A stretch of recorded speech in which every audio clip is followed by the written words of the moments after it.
خبر یہ ہے کہ پیپلز پارٹی نے سیاسی بحران کے حل کے لیے تمام حکومتی اتحادی جماعتوں کو مذاکرات کے لیے لایا عمل اپنانے کی تجویز دے دی ہے۔ مزید جانتے ہیں ڈان نیوز کے نمائندے نادر گرامانی سے۔ نادر بتائے گا پیپلز پارٹی کا کیا موقف اور کیا تجویز سامنے آئی ہے؟ دیکھیں، اس وقت جو سیاسی صورتحال ہے، اس سپریم کورٹ کا فیصلہ جو سامنے آیا ہے، اس کے بعد کل ہی سابق صدر آصف علی زرداری اور بلاول بھٹو زرداری اسلام آباد پہنچے تھے اور آج پارٹی کا اہم مشاورتی اجلاس زرداری ہاؤس میں طلب کیا تھا، جو آج شام 4 بجے شروع ہوا تھا اور تقریباً 8:30 بجے تک وہ اجلاس جاری رہا تھا۔ بیچ میں افطاری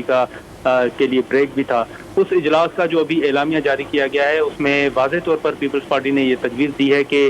مذاکرات کے دروازے بند کرنا کسی مسئلے کا حل نہیں ہے، تو پیپلز پارٹی نے اوورآل تجویز دی ہے کہ تمام سیاسی جماعتوں کے ساتھ مذاکرات کر کے معاملات کا حل نکالا جائے۔ اس کے ساتھ ساتھ یہ بھی کہا گیا ہے کہ حکومتی اتحادی جماعتیں سیاسی جماعتوں کے مذاکرات کے لیے مشترکہ لائحہ عمل اپنائیں اور موجودہ بحران کی کئی وجوہات ہیں۔ یہ بھی کہا گیا ہے کہ اقلیتی فیصلے کی اکثریتی فیصلے پر فوقیت بھی ایک وجہ ہے، اور اسی کے ساتھ ساتھ جو اعلامیہ جاری کیا گیا ہے، اس میں یہ بھی کہا گیا ہے کہ عدلیہ کو اپنی ساکھ متاثر کرنے کے لیے یا اس سے بچنے کے لیے متضاد جو فیصلے ہیں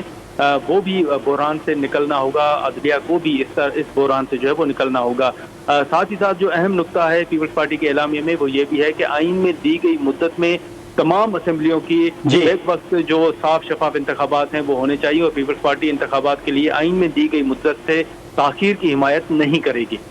ناظر، بہت شکریہ آپ کا۔